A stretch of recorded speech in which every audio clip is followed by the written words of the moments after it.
We hid behind a garage dumpster, and I took out my walkie-talkie and told Albert our location and to activate the nearest audio device.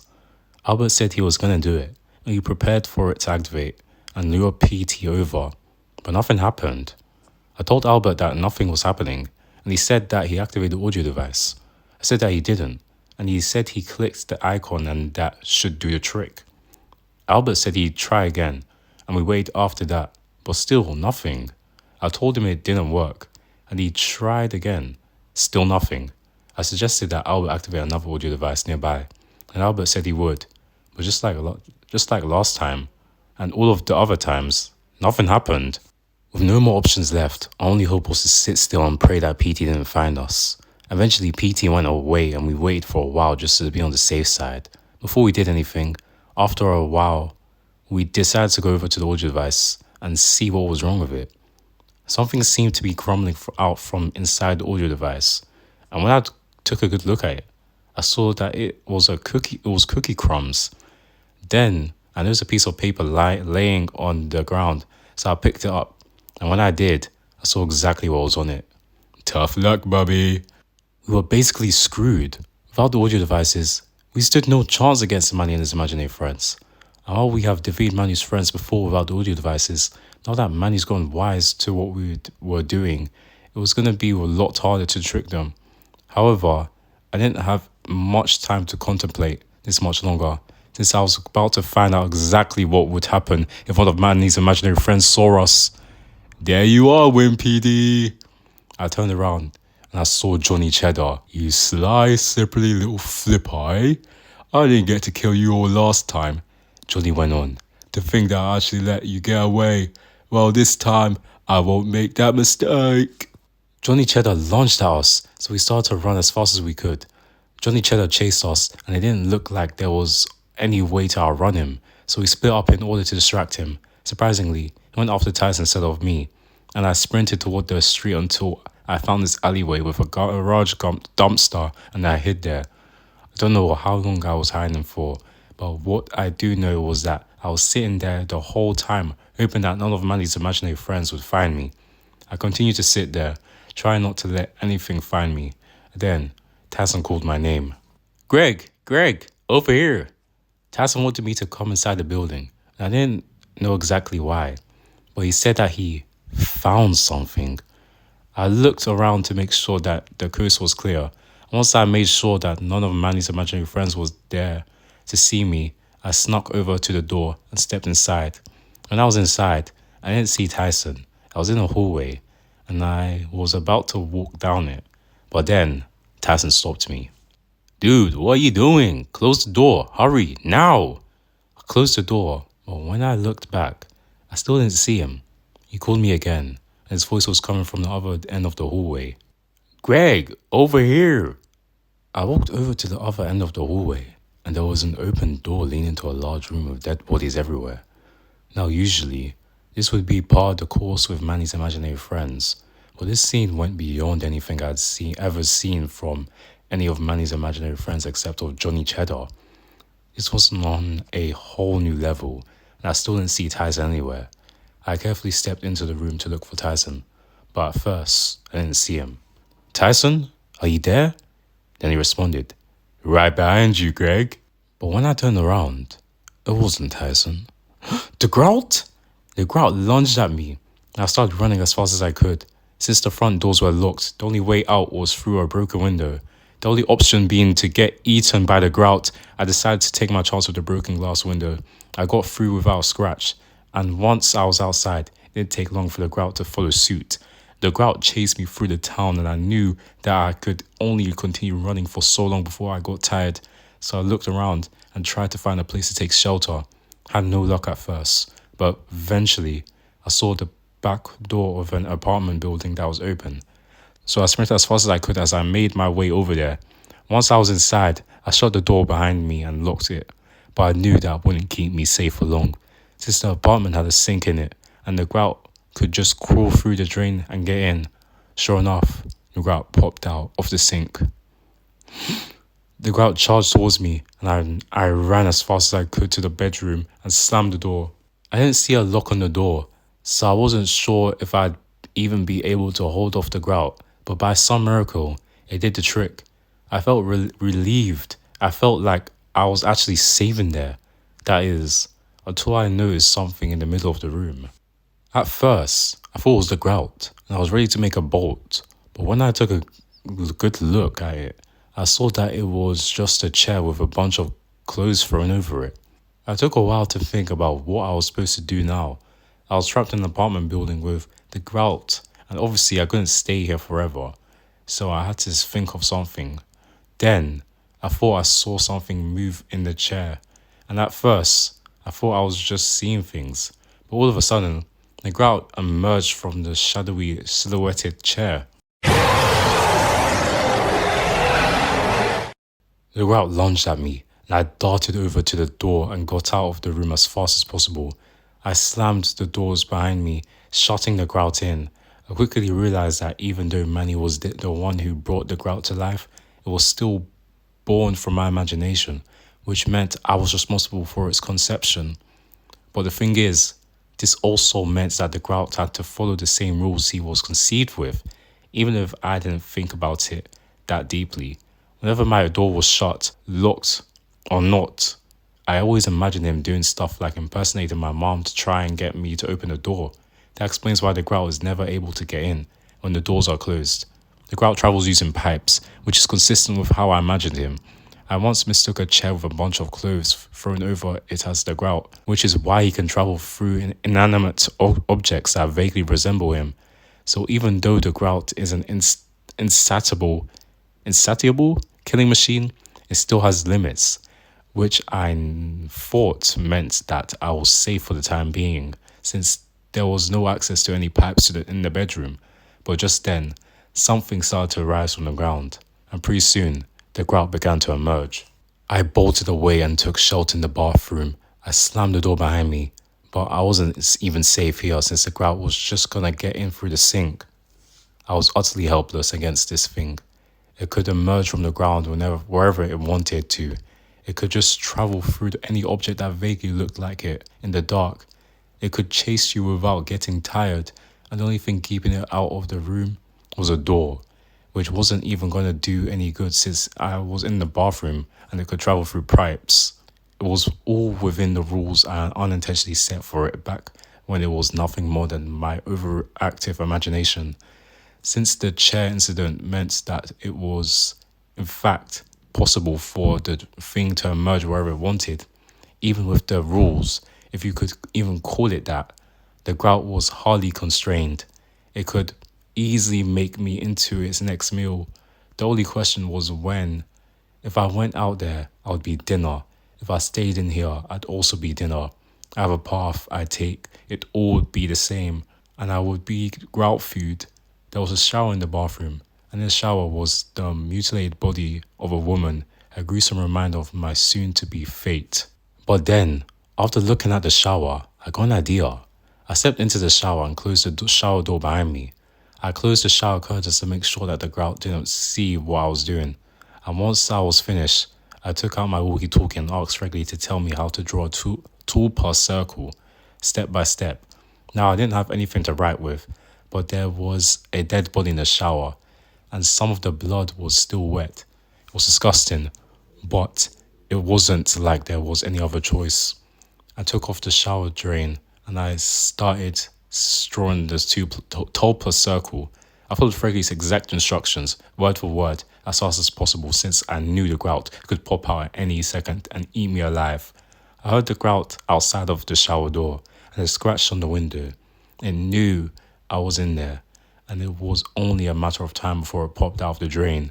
I drew the rest of the tool per circle as fast as possible, every second being the literal difference between life and death. Eventually, I was done with the circle, and then the grout emerged from the drain. Once the grout fully emerged, he looked at me with a ravenous glare in his eyes, eager to sink his teeth into me and gut me alive with his sharp claws. But to the grout's nasty surprise, he wasn't able to do anything. The grout was livid, and it tried to slash at me and claw at me, but to no avail. Whenever it did manage to make contact with me, it just went right through me like a ghost. I got out my walkie-talkie and I asked Freddie to say the chant word for word so I could say it with him. As Fregley said the chant, I repeated after him. The grout let out a horrifying screech as I chanted, and as I continued to do so, the grout's scream became even more intense, and he began to writhe and thrash.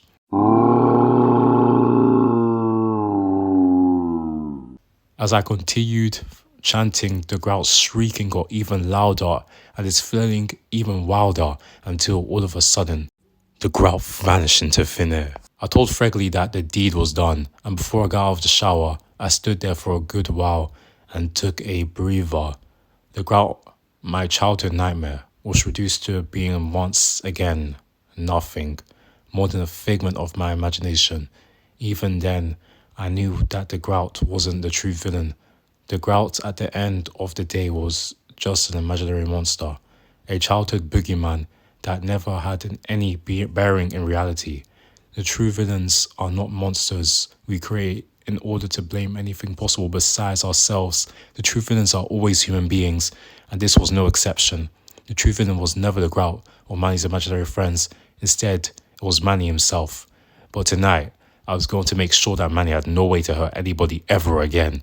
No more imaginary friends that could kill for him, no nothing. The only thing he'd be able to do is watch as everything went on without him. The first thing I did after I took a breather and got out of the shower was wash my hands as thoroughly as possible to get all of the blood off. I washed all of the blood off, and then I went into the living room and crashed on the sofa.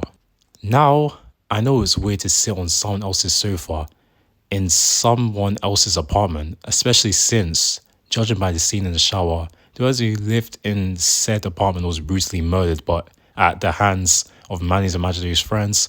But flip it, I needed this after the night I've had. I figured that if I was going to defeat the rest of Manny's imaginary friends, then it would be a good idea to group back up with Sharag and Tyson so that we could defeat them together. I took out my walkie-talkie to try and contact them, but they didn't respond. I tried again some more times. No luck. Now, I didn't know if something happened to them or what, but clearly something was up. It made sense that Tyson might be in trouble or was trying to hide since the last time I saw him, he was being hounded by Johnny Cheddar, but Sharag wasn't responding either.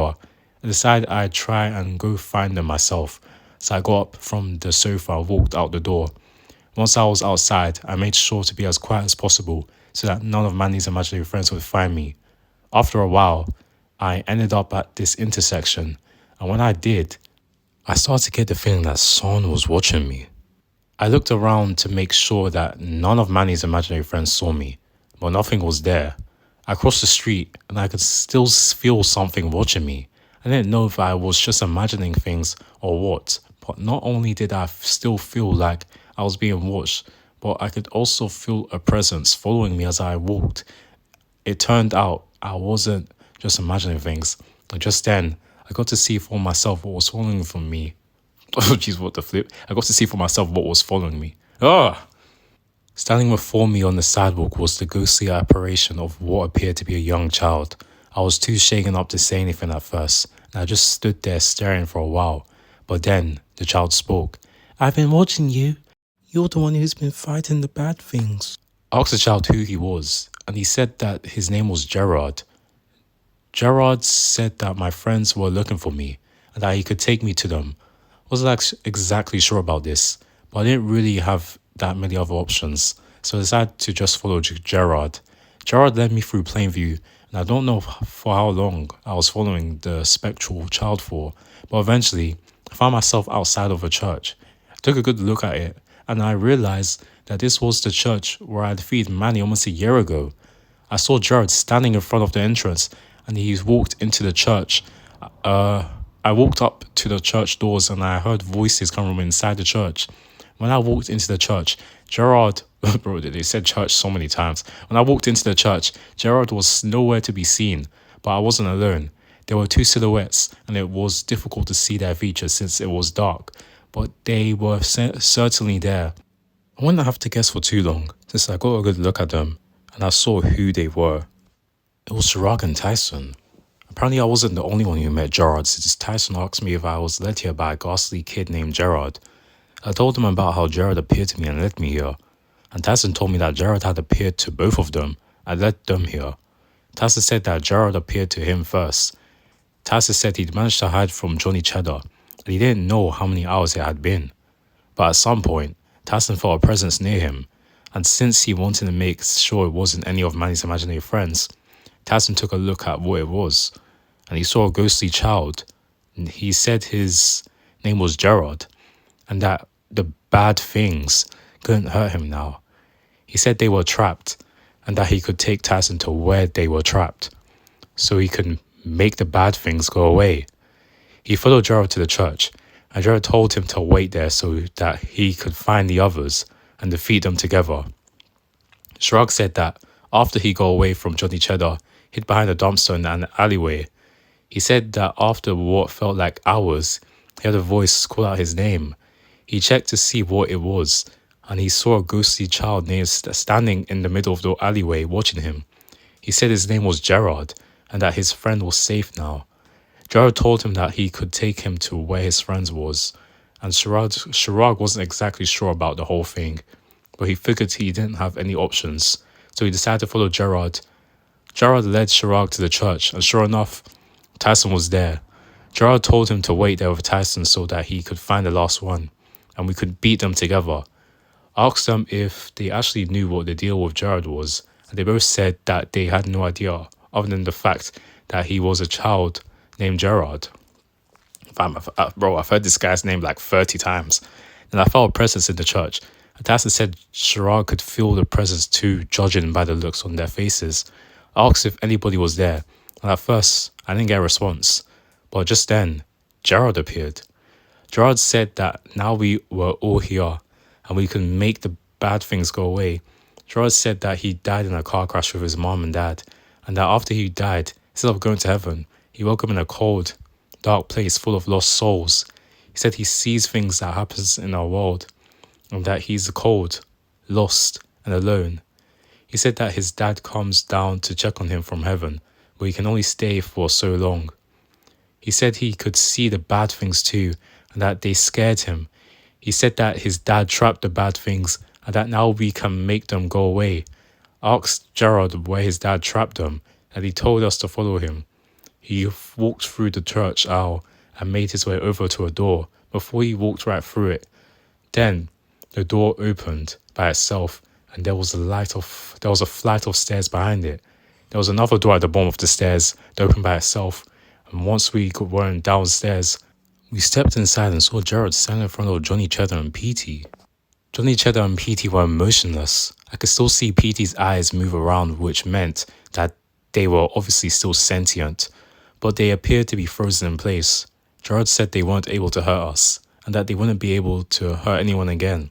Then, he said that it was the time for us to make them go away for good. I forgot what I was supposed to say for the chant, so I took out my walkie-talkie, and I asked Frederick to recite the chant so that I could follow along. He started the chant. I repeated what he said, but it wasn't doing anything.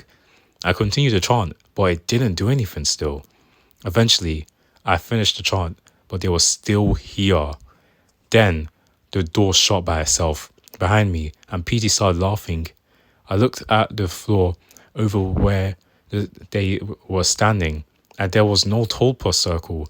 I looked up at the ceiling above them, and there was no tulpa circle there either. I looked at Gerard, and he stood in front of me with a blank expression on his face, staring at me. Then, he started singing. 5 named Clive, 5 named Clive, 1, 2, 3, 4, 5 named Clive. As he started singing, I got an intense feeling of dread. His presence began to feel evil, and the room became engulfed in an uneasy atmosphere. As he was singing, his appearance suddenly became demonic. 5 named Clive, 5 named Clive, 1, 2, 3, 4, 5 named Clive. Then I found out who Gerard really was. You sure I got it behind you, Bobby? Manny laughed and said that he had us right where he wanted us. He said we brought that Gerard bit, hook, line, and sinker. He said that we made it too easy and that now we're in his clutches. And since we took his friends from him, he wasn't going easy on us. Come on, Bobby. You didn't really think I wouldn't get wise to what you were doing, did you? Manny went on.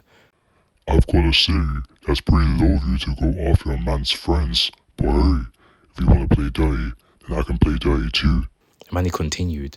Besides, I've still got 2 friends who are kicking, and speaking of which, they're the ones who are gonna kill you.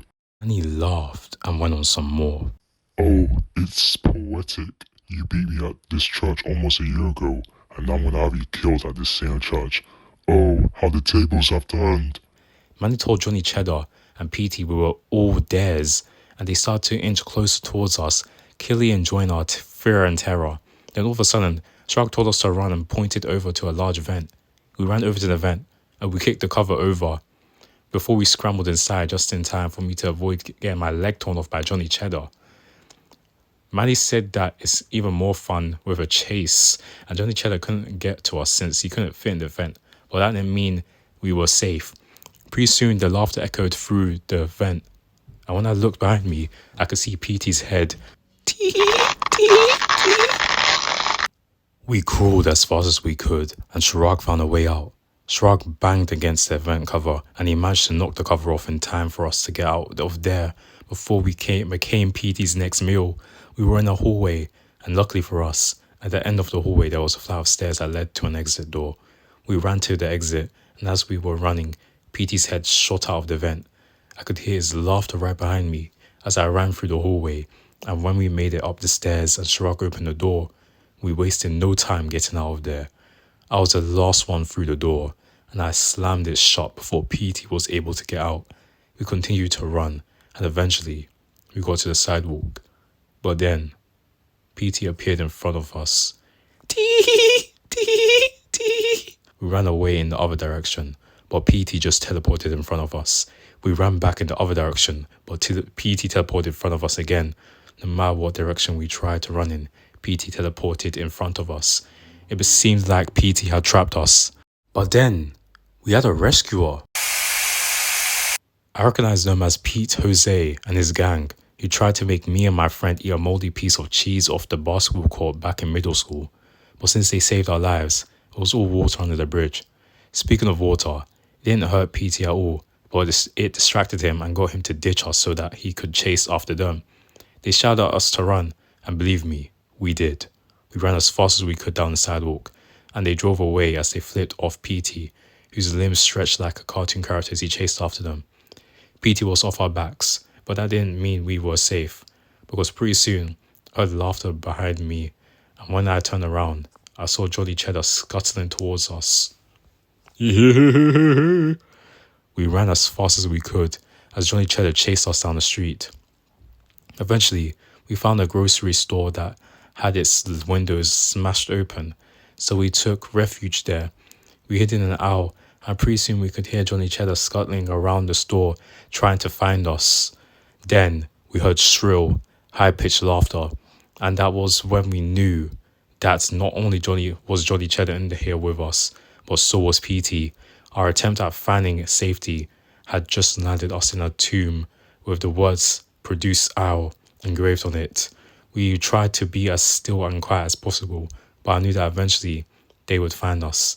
And when they did, our insides would become the latest addition to the meat section. I thought it was only going to be a matter of time before they found us and subjected us to a horrific, gruesome death. And I was about to give up and accept that we were to be slaughtered in a grocery store. But then, I got an idea.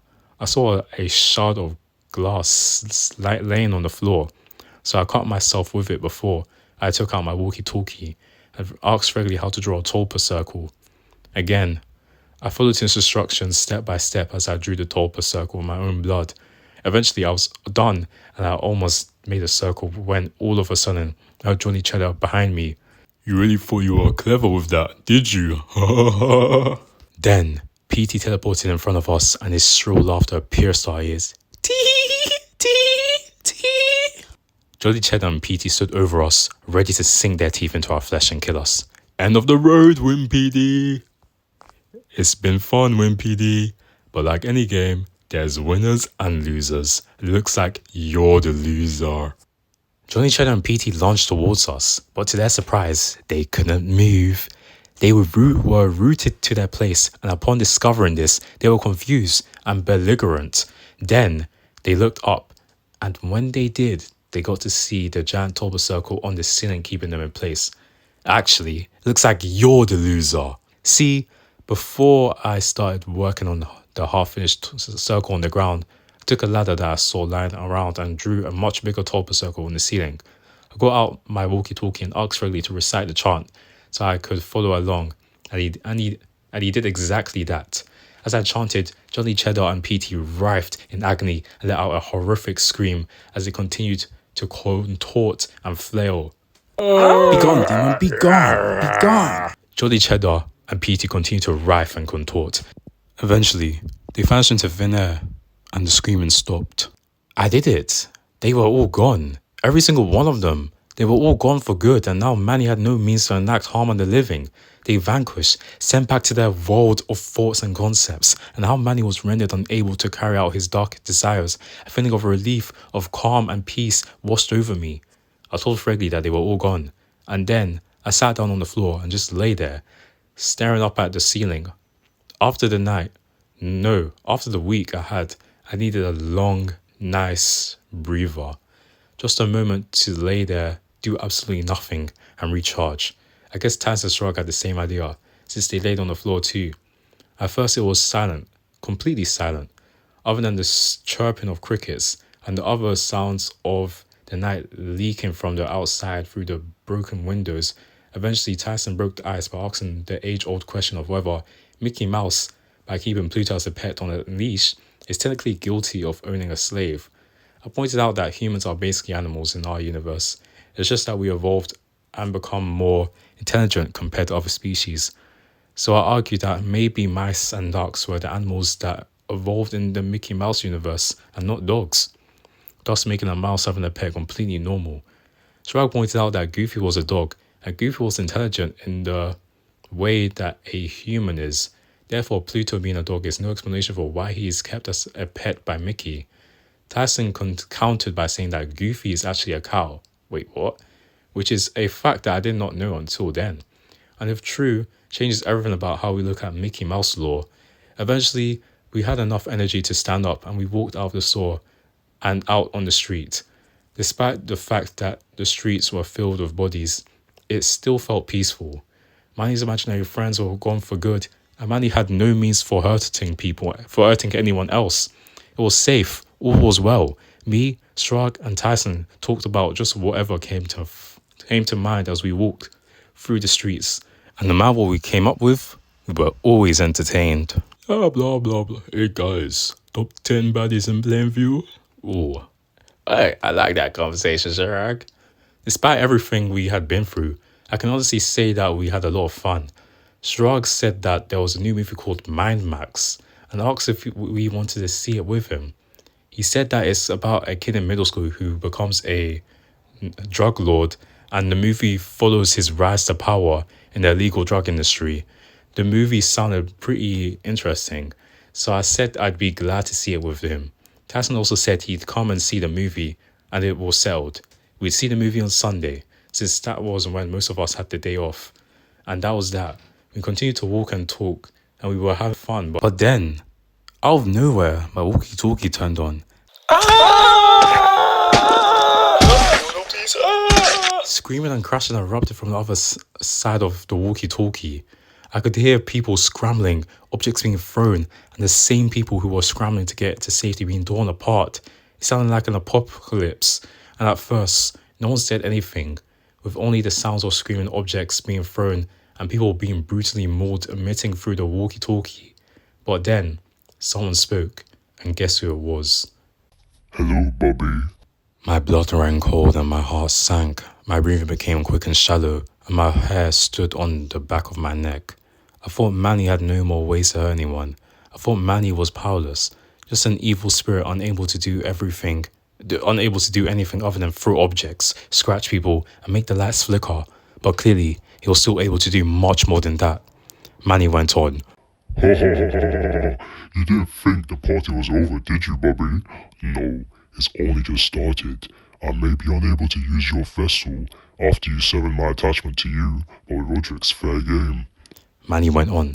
All I had to do was wait for Roger to fall asleep, and now I've control over his nightmares. Oh, I have such great plans, Bobby. I'm gonna turn the world upside down. It's gonna be a living nightmare, a hell on earth. You're gonna love it. Manny laughed, and as he laughed, his laughter became demonic and horrifying before the walkie-talkie cut to static.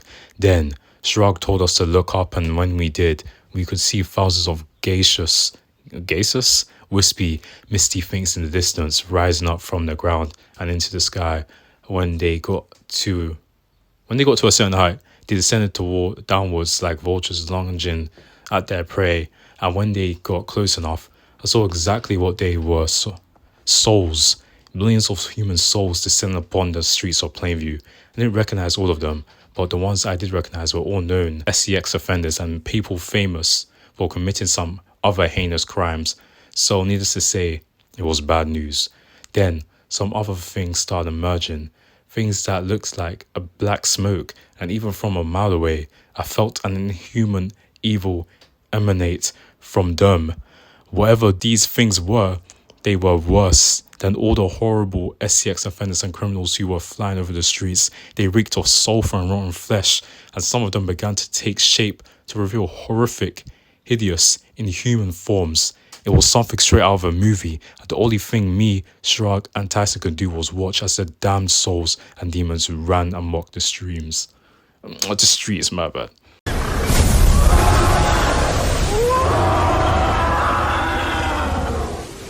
Is that William Afton? I don't even know. Bro, isn't that Greg's teacher at the top left? The spirits and demons started to descend towards all the mutilated corpses scattered lying around on the streets of Plainview. And when they got to the bodies, they disappeared. Then the bodies started to rise up from the dead.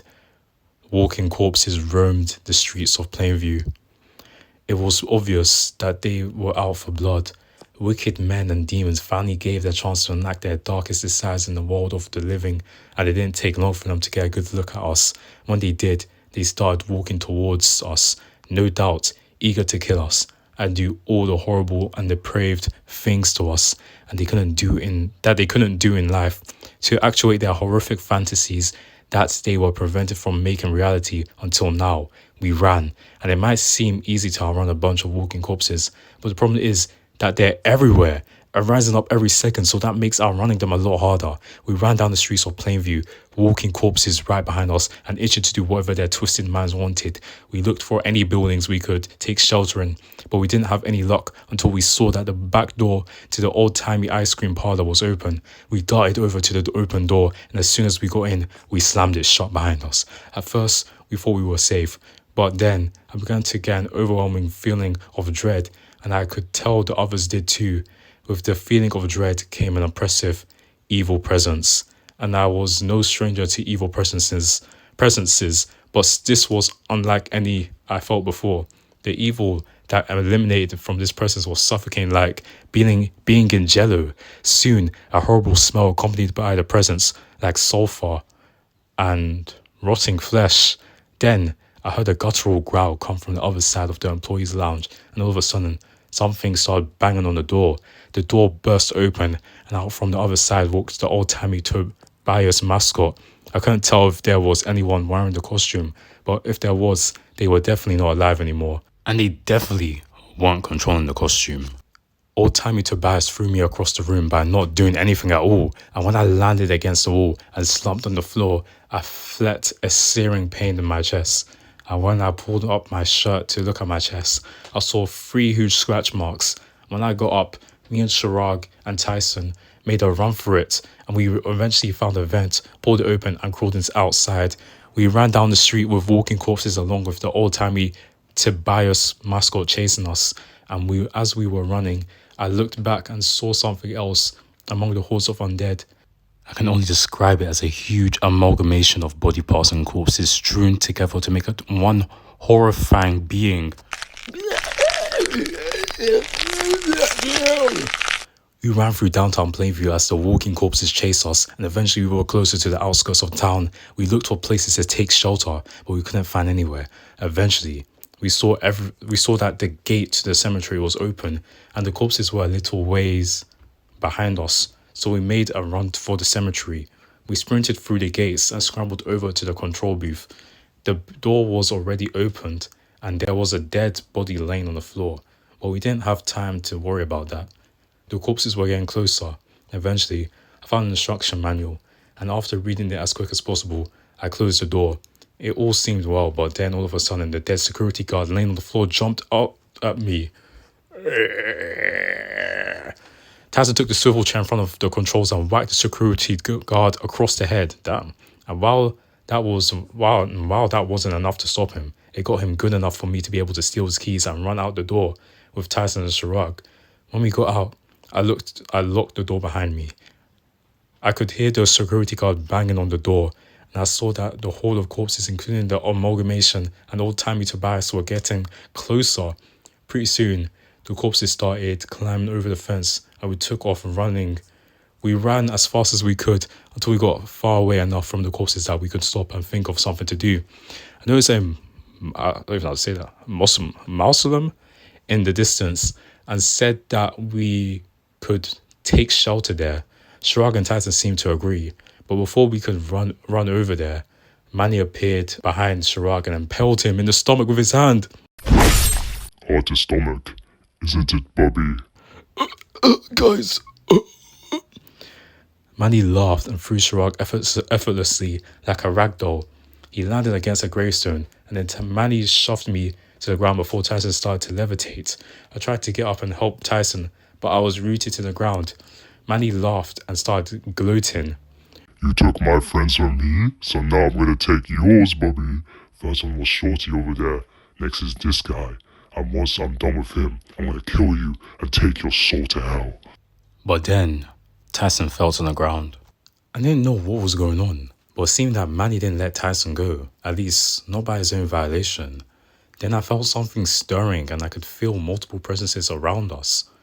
The presences felt angry, but not at us. In fact, they had no intention of hurting us. Then, spirits started appearing all around us, and by the time they had all appeared, there was about more than a dozen. Most of them were young women and some of them were boys in their teens. At first I had no idea who they were or what they wanted, although they seemed familiar. But then I took a good look at them, and that's when I realized who they were. They were Manny's victims.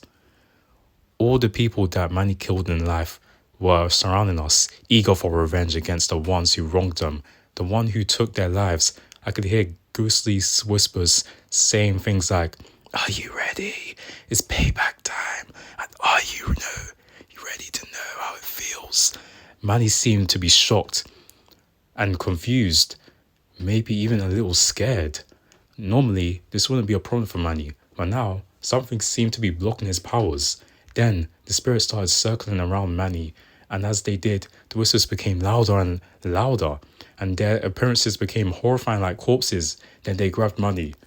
The ghosts were pulling Manny towards something, and pretty soon I saw that it was a grave. Then I took a good look at it, and I saw that it was his grave. Manny fled and struggled, but to no avail.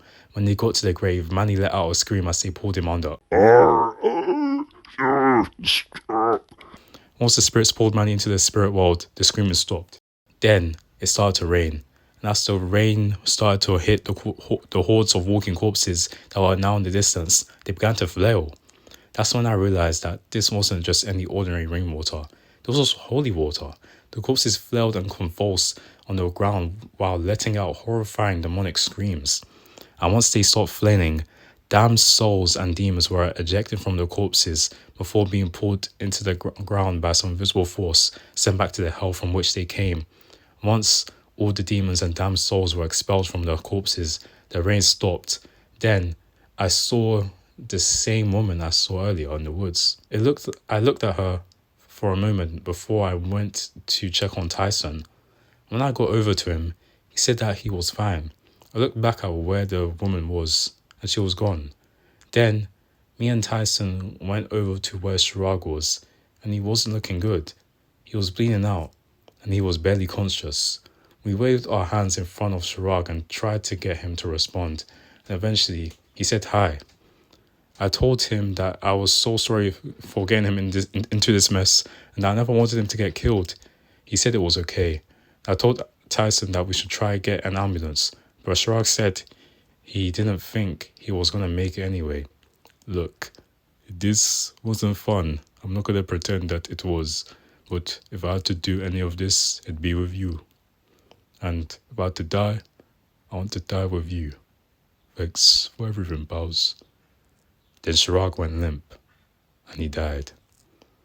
Tyson started bawling, so I put my arm around him as he sobbed around my shoulder. So as he sobbed into my shoulder, I briefly turned on the walkie-talkie to tell Fregley that it was over, that Manny was gone, and that everything that came with him was gone. And with most regret, I told him that we lost Chirag. Fregley said he was sorry for our loss, and asked us if we wanted to meet up at Albert's bunker. I said we needed a while to ourselves first, and Fregley said okay. Then we hung up, and I sat there and held Tyson as he cried. Eventually, we started heading back to Albert's bunker, but when we got there, both Albert and Fregley were there.